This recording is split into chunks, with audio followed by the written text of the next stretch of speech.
कितना आंसर आया? किसी और ने ट्राई करा? देखो भाई, जिसको और सीखना मोललता, सिंपल बिलियन की मोललता की गणना करनी है। क्या है मोललता? जबकि क्या है 440 ग्राम विलायक में 20 ग्राम NaOH है। NaOH क्या हुआ है? घुला हुआ है उसके अंदर। तो ये बताओ इसमें विलायक कौन सा है, विलायक कौन सा है? सर विलायक ये है। विलायक, विलायक में 20 ग्राम है, ये विलायक है। और ये क्या है? विलय है ये? नहीं सर ये ब्लैक है, ये ब्लैक ज्यादा होता है, विलय कम है। बस शोर नहीं, कितनी बार बोला है, जो मात्रा कम होगी वो है ना, और जो मात्रा ज्यादा होगी वो 440 ग्राम विलायक। और लिखा हुआ भी, जबकि 440 ग्राम विलायक में, तो 440 ग्राम विलायक में 20 ग्राम NaOH घुला हुआ है, तो 20 ग्राम तो विलय होगा और 440 ग्राम क्या होगा? विलायक होगा। तो हमें जो चीज पूछी होती है वो लिखो। क्या पूछी है? मोललता। तो मोललता का क्या सूत्र बताया था? विलय का मोल, विलय के मोल, विलायक कुल द्रव्यमान, विलायक का कुल द्रव्यमान, है ना? यस सर,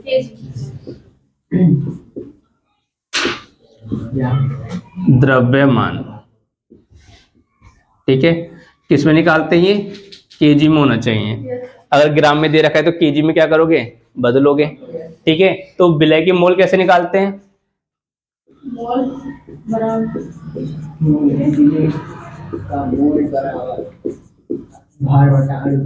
विलय के मोल निकालने के लिए क्या होता है? विलय के मोल, विलय का भार बटा विलय का ही क्या चाहिए हमें?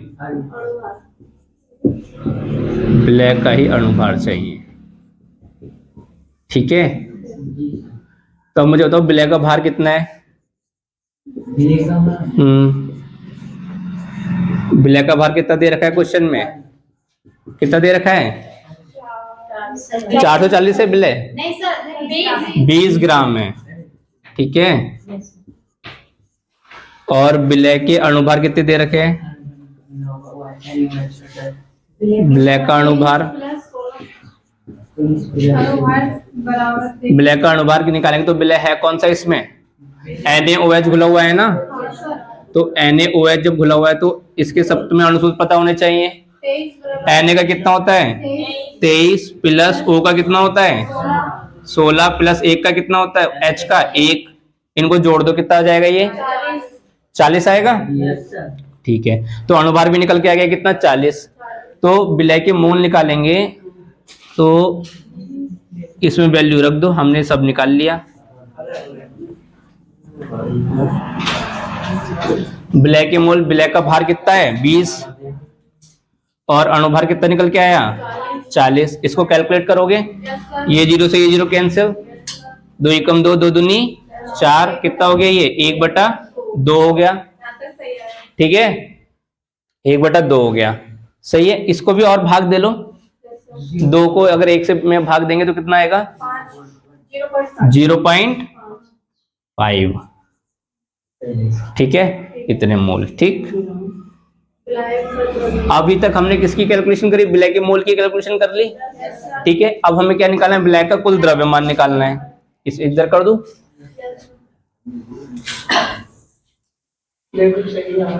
तो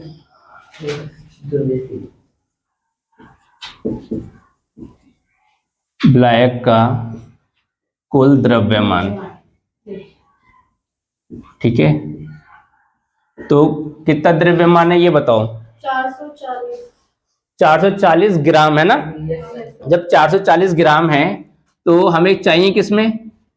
किलोग्राम में। तो कैसे चेंज करते हैं? 1000 से क्या कर दो, उसको भाग कर दो, तो ये 0 से ये 0 कैंसिल हो जाएगा, कितना बचेगा? 44/100। ये करना बताया था, कितना आ जाएगा? कितने जीरो हैं? 2। यहाँ से कैलकुलेट करो, 4 4 और यहाँ पे पॉइंट, कितने किसमें चेंज हो गया? किलोग्राम में, ठीक है। तो विलय का कुल द्रव्यमान भी निकल के आ गया, किलोग्राम में चाहिए तो किलोग्राम में चेंज कर दिया। विलय के मोल की कैलकुलेशन हमने यहाँ पे कर ली। मोललता निकाल दो अब, कैसे निकलेगी?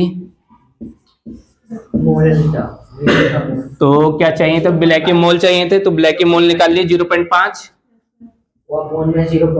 और द्रव्यमान कितना है इसका 0.49। सही है। अब यहां से पॉइंट कैंसिल करेंगे तो क्या होगा, इसके बाद अगर 2 नंबर है तो यहाँ पे भी 2 नंबर होने चाहिए। 50/49, 49 से 50 को क्या दे देंगे, भाग दे देंगे। 0.49 कैसे आया, अच्छा 0.44 है ना, वो 4 है, 4 है यहाँ पे, ठीक है 4 आएगा, ठीक है। ये तो 44 से 50 को भाग दे दोगे। Yes sir. जी सर। हाँ 1.11। तो देख लो कितना आएगा 1.11। Yes sir. ये तो आता ही है तुम्हें, एक बार में जाएगा 44, 10 में से 4 जाएंगे 6, यहाँ पे 4 में से 4 0, पॉइंट लग जाएगा, 0 बढ़ जाएगा, फिर 44 फिर एक बार में जाएगा, है ना, यही आएगा बार बार, है ना। तो कितना आएगा 1.11, है ना, ये आ जाएगा मोल प्रति किलोग्राम। यही आंसर है इसका, ठीक है ना। अब ये बताओ किसको समझ में नहीं आया, बस स्टेप बाय स्टेप चलते रहो। लेकिन मोललता में ये ध्यान रखना कि अगर डायरेक्ट 440 ग्राम विलायक में 20 ग्राम घोला गया है तो उसने लिख दिया कि हाँ ये विलायक है, वो विलय है। लेकिन अगर ये होता कि 440 ग्राम में 20 ग्राम NaOH है ना, तो हम कैसे ब्लैक निकालते, घटा करके निकालते। हम क्या करते, घटाते दोनों संख्याओं को, तो हमारा ब्लैक निकल के आता, ठीक है ना। 2 लैंग्वेज आएंगी मोललता के क्वेश्चन में, ठीक है। 2 क्वेश्चन ऐसे आएंगे कि जैसे यहाँ पे तुम ये सोचो कि 1 बिलियन के अंदर 2 चीजें होती हैं, एक विलय होता है, एक विलायक होता है ना। एक विलय होगा, एक क्या होगा, विलायक होगा। तो अगर मान लो हमारे पास बिलियन है, ठीक है, तो वो क्या कहेगा, ये बिलियन है हमारे पास एक तरीके का, है ना। तो इसके अंदर ही अगर वो कहेगी 1 बिलियन है तो ये 440 ग्राम 40 ग्राम क्या है NaOH इसमें ऑलरेडी घुला हुआ है। 20 ग्राम क्या है NaOH जो है, मान लो 440 ग्राम NaOH इसके अंदर कितना है 20 ग्राम है। तो हम 440 से 20 को घटा के तो ब्लैक निकालेंगे। मान लो ये पूरा बिलियन कितने का 440 का है ना।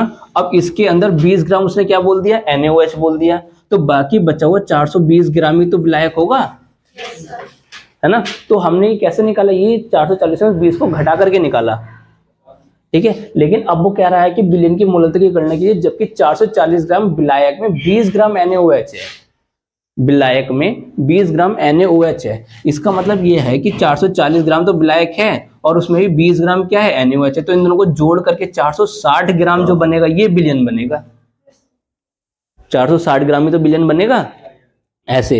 तो अगर है वाली कंडीशन आ रही है कि भाई अगर 440 ग्राम बिलियन में 20 ग्राम NaOH है तो वो उसमें ऑलरेडी है, उसके अंदर मिला हुआ है, तो उसको घटा करके निकालना पड़ेगा, ठीक है, उसको घटा करके। लेकिन इसने अलग अलग पहले से दे दी कि 440 ग्राम विलायक है और 20 ग्राम NaOH है। तो जाहिर सी बात है जो छोटा होगा वो विलय होगा, जो बड़ा होगा वो विलायक होगा।